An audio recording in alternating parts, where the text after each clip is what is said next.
All right. So, very good evening once again. My name is Richard, and I'm working as a corporate trainer as well as a communication trainer for Evolution Careers. Hope my voice is audible. And nice to be here with all of you. So, today we'll be focusing on a topic named Know Your Surroundings. So,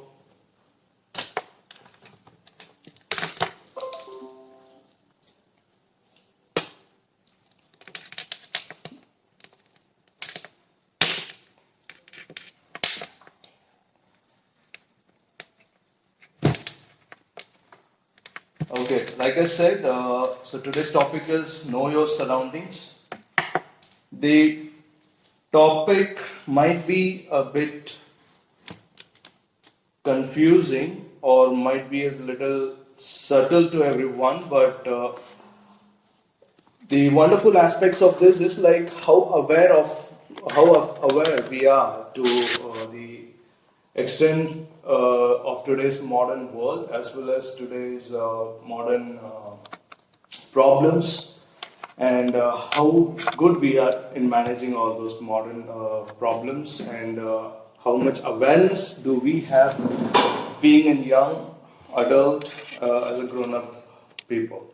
So here we go. So hope my screen has been shared to your system. You can see the first thing. So the first aspects here, like I would like to speak up on how well do you know your surrounding? How well? So what is surrounding and how well do you know about it? So let's go in and take a look. So let's see people of different categories first. People who talk more, people who really don't talk, and people who talk very limited. And there are certain other people whom we can categorize who talk on demand when it is needed.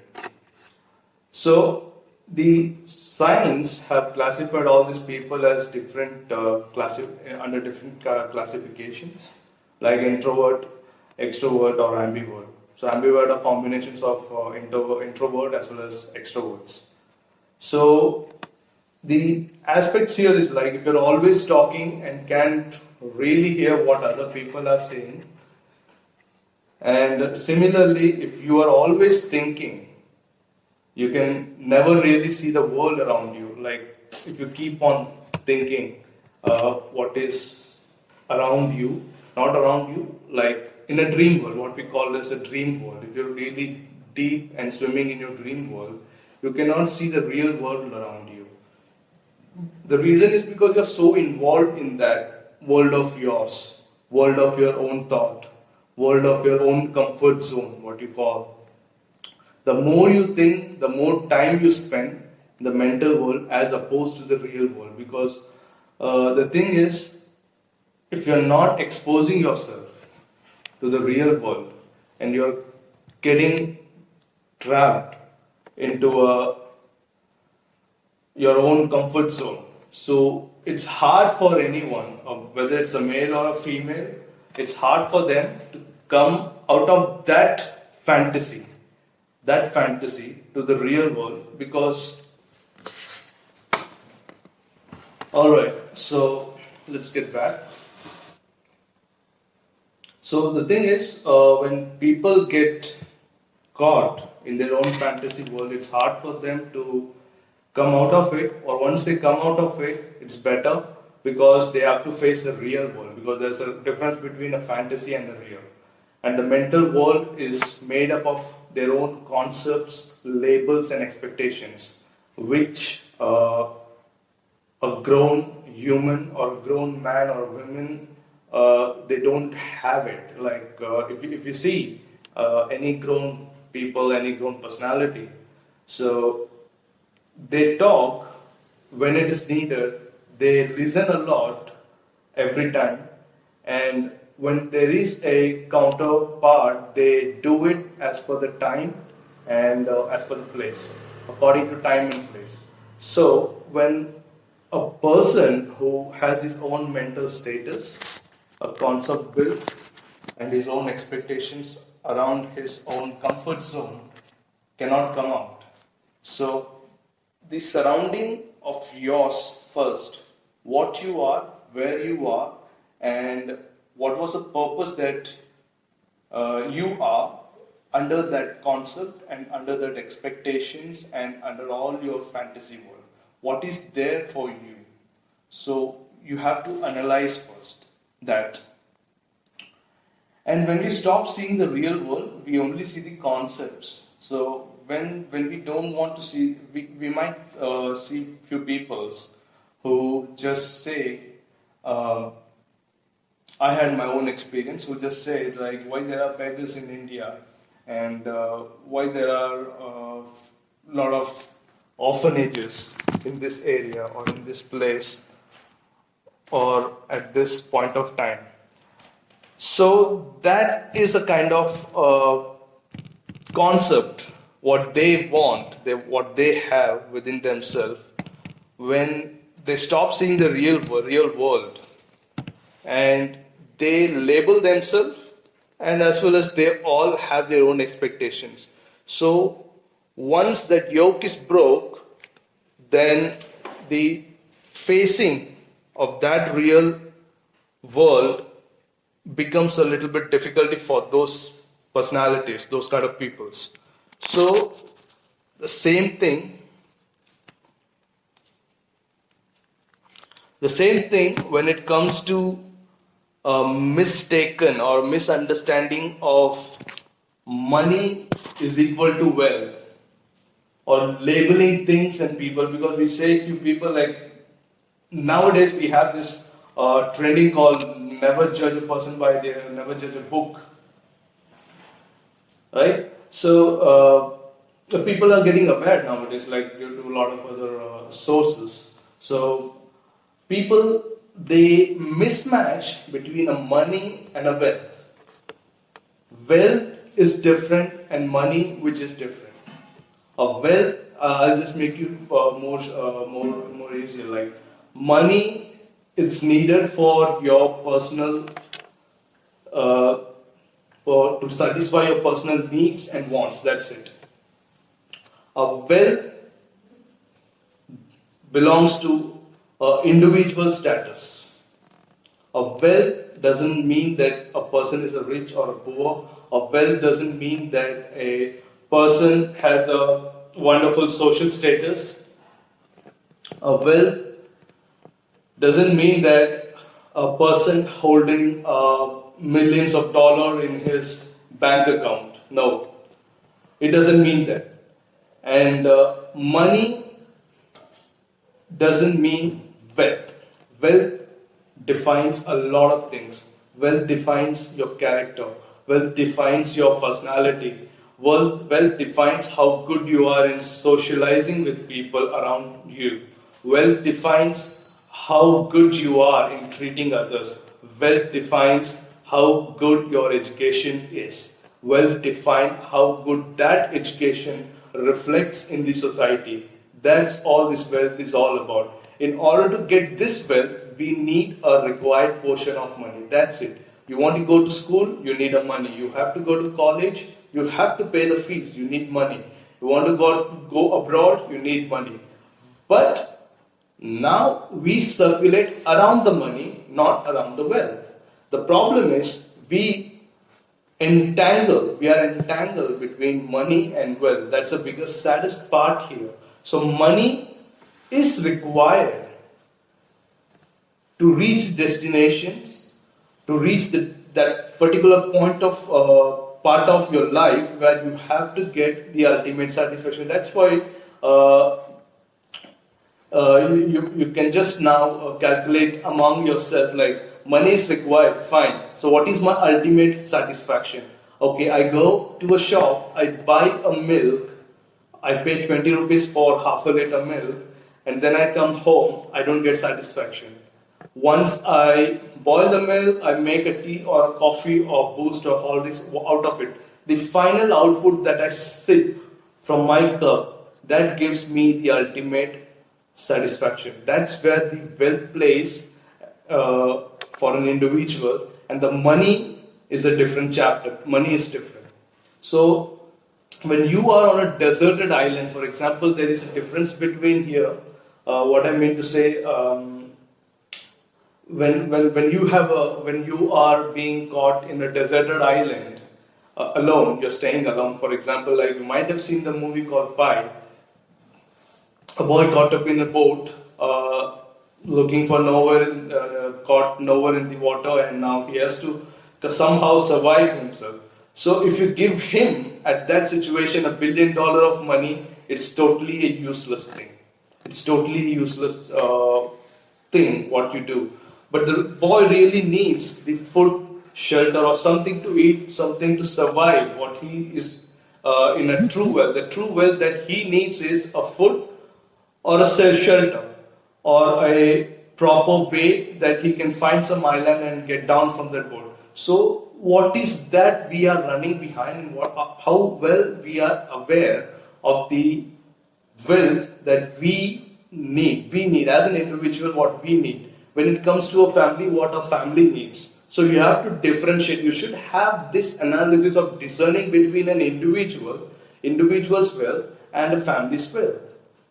So when it comes to a family, all sit together, 4 or 5 in the family, all together, we discuss, we come up with some final answers, and we satisfy the whole, come to a conclusion to satisfy the whole 5 or 4 members in our family.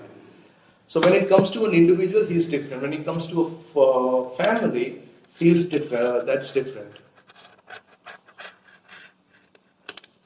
So what happens here is a true wealth, which is not known to any most of the people, which is really a hidden chapter behind the wealth and money.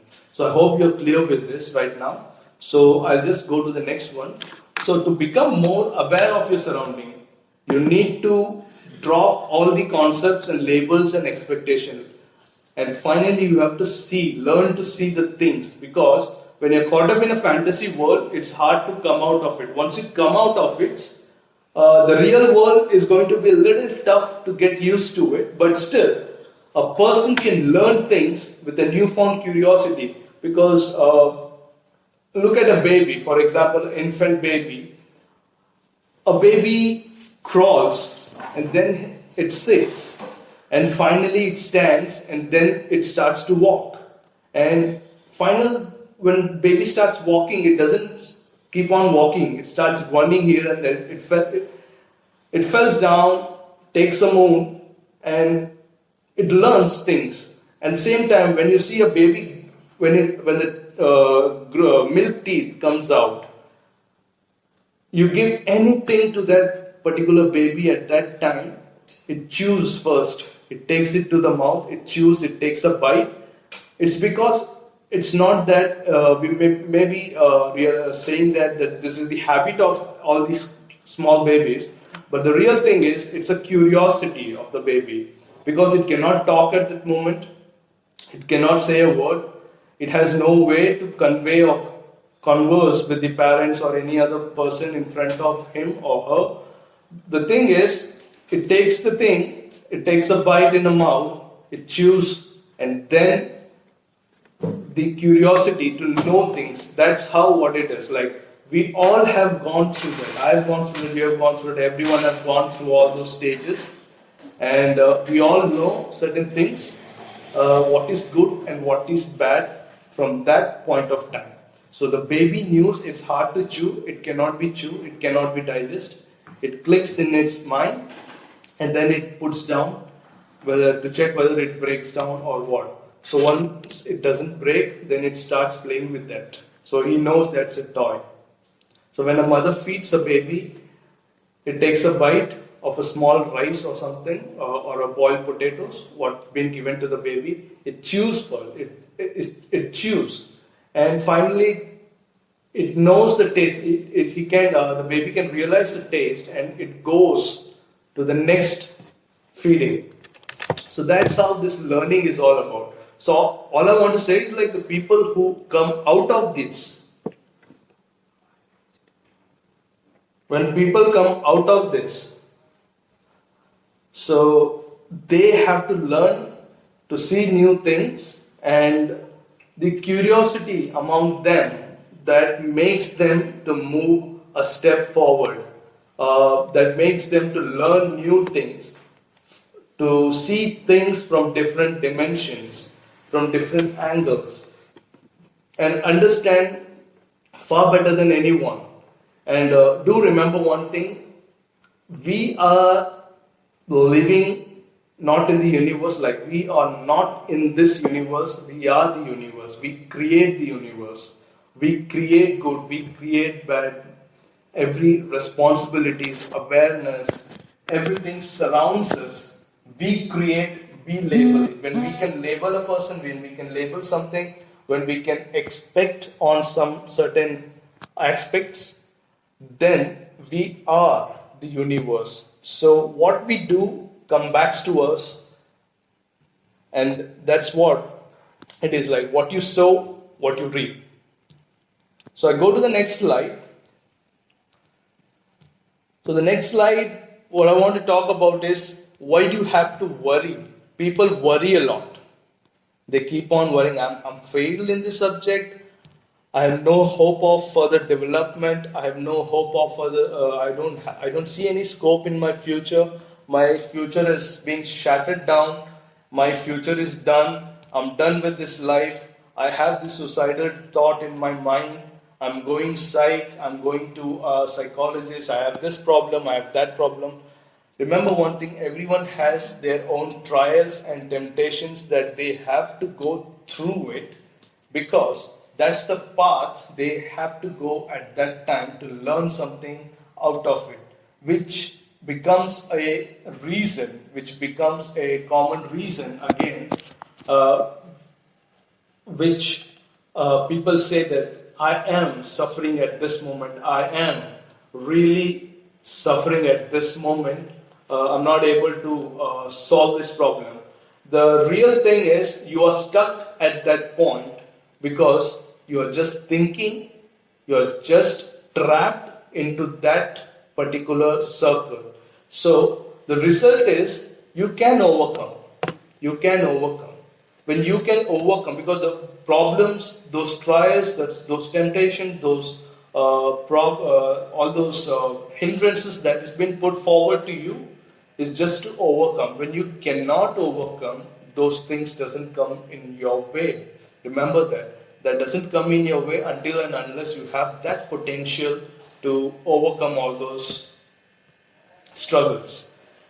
And there's one great saying in English that says that familiarity breeds contempt. Yes, exactly. So exposing too much, for example, like, I may be a good person, but if I keep on saying that I am a good person, testifying about myself, good about myself, puts me in a danger, puts me in a problem, puts me under any risk. Remember that. So when you try to gain that familiarity or to try to expose yourself, you put yourself under a risk, under a danger. For example, like, hope you don't mind me saying a personality. Hope you know him, maybe Boyce. Since those guys, I'll just take from Tamil Nadu. Hope you all know actor Ajit. Actor Ajit.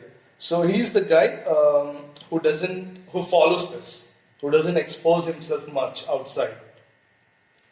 The reason is, he faced certain difficulties during his rise to the prime time. He corrected at that stage itself. He doesn't want to drag it to the longest part of his life. So he corrected himself at that moment and he moved on. So, and the thing is, when you keep on testifying yourself or trying to gain a fame out of it, you put yourself into a danger. Maybe you are a skilled person, you might be a wonderful in your field, your existing field, You might be an expert in your kind of work that you're doing, but I request you all not to do this because that will put you in a potential danger, what I call. Not in a danger, it's in a potential danger. Your potentiality will be under danger at that moment. So, the awareness of this.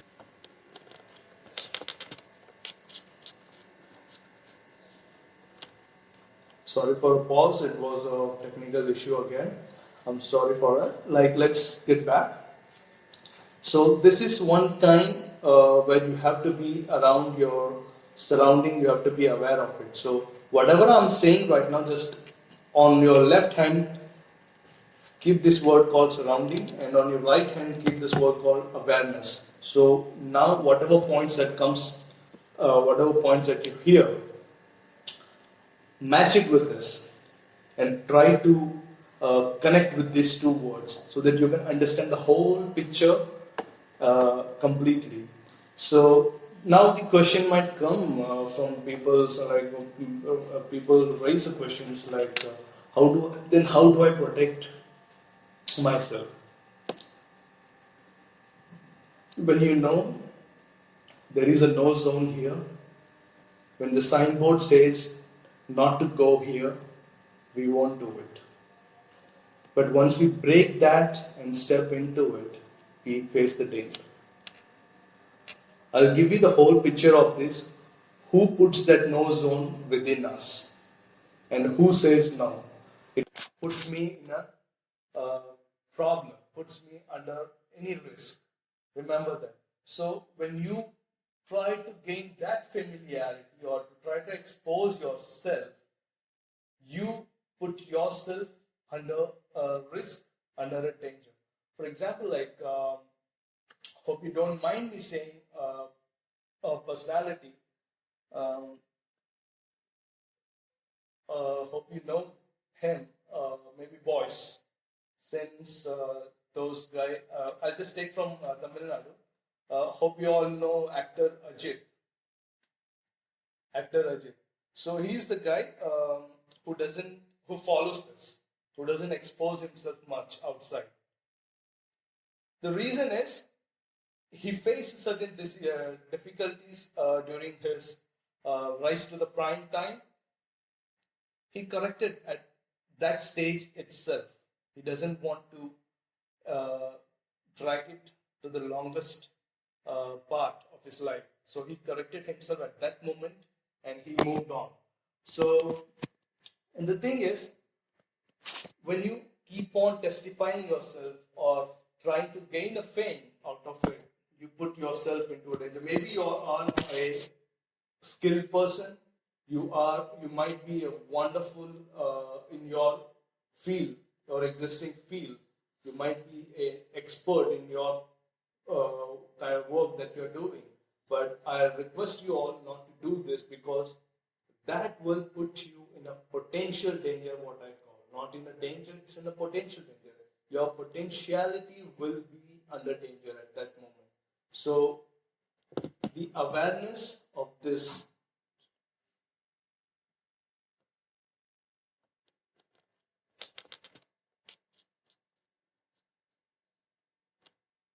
Sorry for a pause, it was a technical issue again. I'm sorry for that. Let's get back. So this is one time where you have to be around your surrounding, you have to be aware of it. So whatever I'm saying right now, just on your left hand, keep this word called surrounding, and on your right hand, keep this word called awareness. So now whatever points that you hear, match it with this and try to connect with these two words so that you can understand the whole picture completely. So now the question might come from people, so people raise the questions like, how do I protect myself? When you know there is a no zone here, when the signboard says not to go here, we won't do it. But once we break that and step into it, we face the danger. I'll give you the whole picture of this. Who puts that no zone within us? And who says no? It comes in the last slide. So keep this point to the last. So I'm connecting this point with the last slide. So when I come to the last slide, we can have a much more clarification of this point. The next point is never cross the no zone, because when I say from maybe like we have a pandemic situation right now due to this COVID-19. So the government has said it's a lockdown and nobody should go out. Yes, of course. The zone is being barred right now. Nobody is allowed to come out without a proper reason. So once we go out of a house or step out and try to convey some reasons to escape, but still we enjoyed certain duration in our bike ride, but still we get caught up in the police, we face certain danger. So that's what, when someone says no and we cross the line, and when we cross the line, the crossing the line really creates a trouble for not the others, mainly for you. And from you, it keeps on moving to the others. Because if I break the rules, there will be a certain few more people behind me in the vehicle. They'll just take a right speed along with me. So I have broken the rules and I've spoiled 2-3 people along with. So I've taught them, not verbally, but by my actions, I've taught them to break the rules at this kind of situation or any traffic situation. So when I'm standing in a traffic in a red light where I'm not supposed to cross, but I'm crossing it, I'm taking along with me 3 or 5 peoples also. So this is a one way of teaching the others by act, by the verbal. The same thing the same thing you can relate it to the generation wise, because you might be taking your kids in a bike. You do the same thing. When they grow up, they do the same thing. So it's like a passing the torch to the next generation, a wrong torch, what I see. So a wrong one. So the thing is, when they say not to cross the no zone, so to protect yourself, it should be intuition that what I'm to speak about in the last slide. When you cross that without a proper discern, you will break out. So approach, the next point is like approach when only operator signals you over. The operator here means your brain, not the operator from outside or any machines, the brain. So I am going to approach Ambani, for example. I'm going to approach Ambani for to have a business dealing with both of us together. So is it good that if I think at that moment, okay, this thought came to me, and the next day I catch up a flight and just go and try to go and have a meeting with him?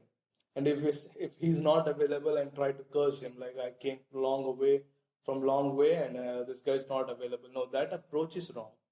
So you have to think, rethink, recreate your thoughts, and then reframe your works, structure it, and then finally schedule it. And then when your operator signals you, yes, this is the right time, you should move on, and this is the right person to move on, do it. And if not, please proceed, because that will end up make you end up completely empty. So one particular point of environment awareness environmental awareness is one particular kind of awareness, or to know about your surroundings first. Uh, we might be hearing a lot of news debates in news channels and TVs and YouTube channels a lot about climate change and whatever happened. A couple of years before, like I have presented a paper for Paris climate change, but unfortunately my paper didn't get selected, but that's okay. But still, it was a good learning for me to work with other experts and in that field, because I was not good. I'm not an expert in climatic change prospects. So the thing is, most of these people, what they said is this environmental awareness, flora and fauna, air, land, water, even soil, land and soils, which has not been included here, but land and soil altogether. So all these things need to be saved on one and only when people knows how to save.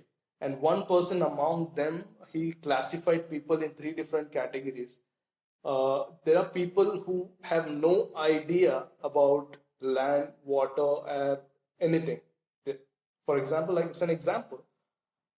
The since the whole environment is degrading, the whole environment is uh, going down, there should be three kind of people living in this world. Either one category of people who have no idea about what's happening and what is it all about, and the second category of people who have a knowledge of just 10 to 15 or 20%, but they have no idea whom to approach and where to get resources and how to save. They don't know the methodology of preserving it. Or the third category of people who are vast in number, who knows things but are not willing to take up, who knows things, mark my word, who knows things, who are not willing to take up that work of preservation of environments to teach others. These are the dangerous categories of population living in our world, not in India, all over the world. So what I mean to say is, like, when you know something, when you know farming, pass on that knowledge to the next generation, to the others, to many more people surrounded by you, surroundings. What I mean. So they get aware of it and they know the importance of it. When you are good in conservation of water, teach them how to conserve that water. Teach them the methodologies and of conserving the waters according to the situations around you. And air, we might say that air cannot be conserved or preserved or nothing can be done. Yes, of course it can be done, because when we are the reason, when we become a reason, when we become a reason for spoiling the quality of the earth, air, then we are the solution to rebuild it. Hope you can understand this particular part. When we become a problem to land, air, water, flora and fauna, and everything, when we spoil, then we are the solution for that. The person who, that's the reason in last year's Human Development Index, there was a question raised, development for whom? There are two questions which was very, very specific, for whom the development is being made in the country or in the world. And the second point, how the development is being displayed, or what is the specific measurements that's been taken in development. So in order to develop a country, in order to develop a nation, in order to develop this world, first we have to develop our thoughts, develop within ourselves and within our home, the harmony that we bring within our surroundings, within our environment, leads to the achievement or the harmony that we are going to spread across this world. That's the biggest thing. So are we aware of it? Do you know? Do we all know how good we are? And do we all know what's happening in our surrounding? What am I doing for my surrounding? What am I contributing for this? So think about it. Just think and analyze where we all stand. And one thing, so the whole environment impacts our health in turns if we don't take care of it. When we don't take care of it, the next slide says it gives you the impacts in your health. Because, like I said, when we know how to spoil a thing, then we should be able to create a solution for it. Right? So that's the thing. So when we know to spoil the thing, when we have that caliber within us to build, and then we should be coming up with good solutions. So, for example, might raise a question. All right, I'm just buying a piece of land to build a house. I'm just buying a forest to cut down the trees. I'm just buying this to satisfy my needs. If I don't do that, then how can I completely satisfy myself? That question that comes out of us. But the thing is, the question in the Human Development Index has been very clearly specified that development, have you displaced it? So when you buy a piece of land, when you see a particular tree or particular herbal plants or anything which is much more valuable in that piece of land, have you ever displaced that before you started structuring your house? That's a big thing. Do we do that? So that's a big question there. So at the same time, when we buy a forest or a forest like to do the agriculture, mainly in the mountain areas, the people buy forests for bamboo cultivations in northern part of India, northeastern part of India. So what they do is like they have to cut down certain trees, they have to displace it. They don't throw it away, they plant it somewhere else. So they can start their new cultivation here. So that's what the real development is about. Because these resources are limited in the whole world. The resources are limited. That's what the economics says. At the same time, when we don't look after our surroundings and consider that displacement as well as. So the last slide where I just wanted to say a lot of final chapter, what I spoke in the earlier slide. So I was just saying how to protect yourself. So protecting yourself, you need first a self-awareness. A self-awareness where you should not go or enter into a no zone. So when you can do this, when you are capable of doing this. So when you know yourself completely, the conscious knowledge of one's own character and feeling, which we call the self-awareness, consciousness, in Tamil we call it as Telivu or Bilipunarvu. The knowledge about one's character and feelings, if I don't have any consciousness about my own character and my own feelings, then I cannot understand others.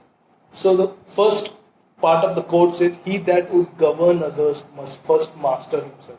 If I'm trying to lead a pack, then I have to master myself from the bottom. It doesn't mean that I'm capable of leading a pack or leading thousands of people to thousands of people. No. If I am capable of leading such a huge mass, that doesn't mean that it's because of my studies, or it doesn't mean that it's because of my experience, or it doesn't mean that it's because of any other factors that has played a great role in my life. It's because I've started to master. The first thing is I've started to master myself. So once you master yourself, you can lead others or govern others. So how do you master yourself? It's not a big thing. It's not a very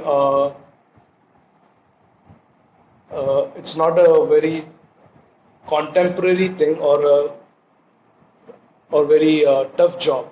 All you need to do is, it's a very simple job. All you need to do is, when you can control your emotions, when you control your thoughts at a certain point, not everywhere, at a certain point, that particular point where you can have a control over yourself, that's the time when you master yourself. Because I hope you all have seen this movie called Bhag Milkha Bhag, which is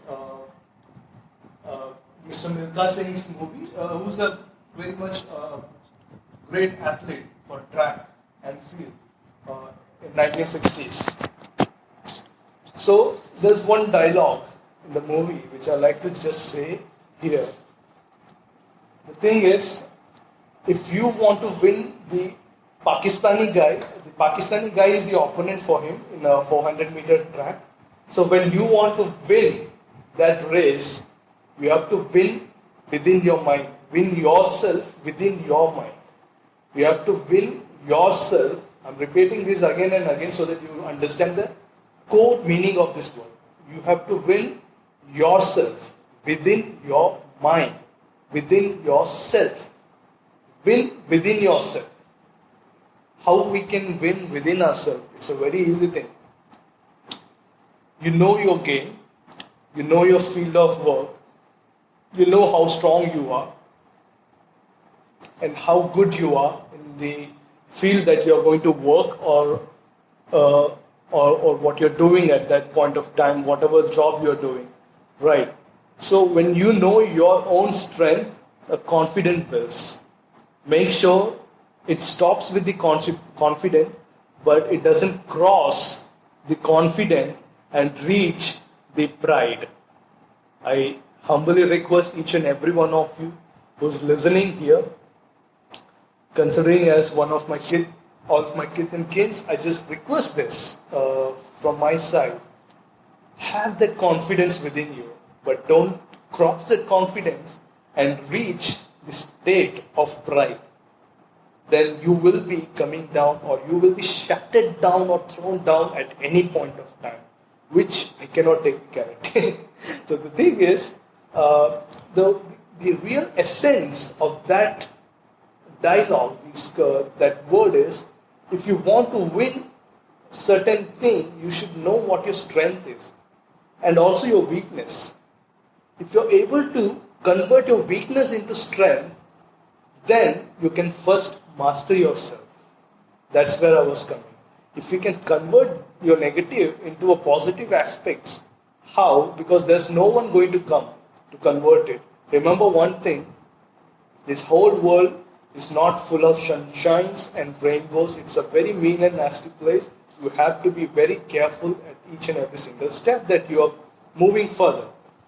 So in order, what I would like to suggest is, speak when it is required, have a control in your mouth, have a control in your eyes, have a control in your ears, and in your hands and legs also.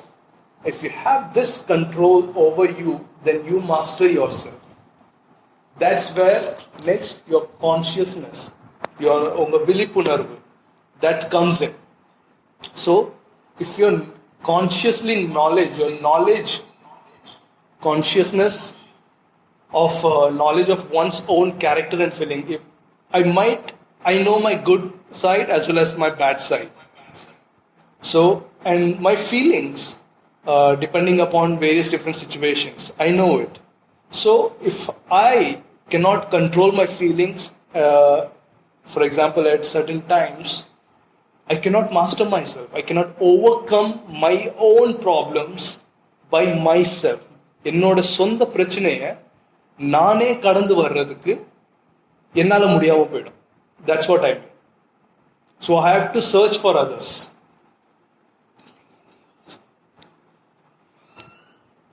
So the thing is, the point I just said is here, अगर मुझे अपना problem, अगर मैं खुद अपने आप को आगे बढ़ के आ नहीं सका, तो मुझे किसी और की जरूरत पड़ेगी उस टाइम पे, और मेरे इस प्रॉब्लम को मुझे खुद आगे बढ़कर निकलना होगा. That's what I mean.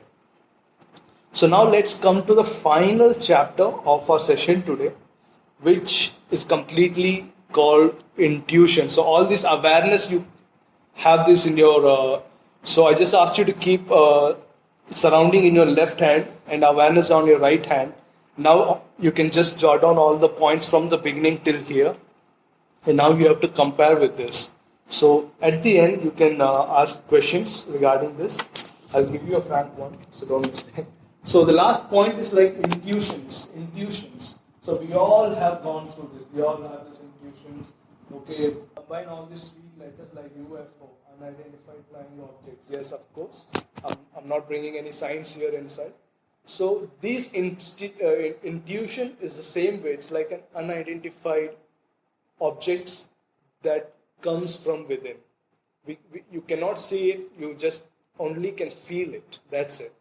So it's your body that trying to bring a thought to your consciousness. So what we saw that consciousness earlier is how the conscious works once you fix or once you know how to do it.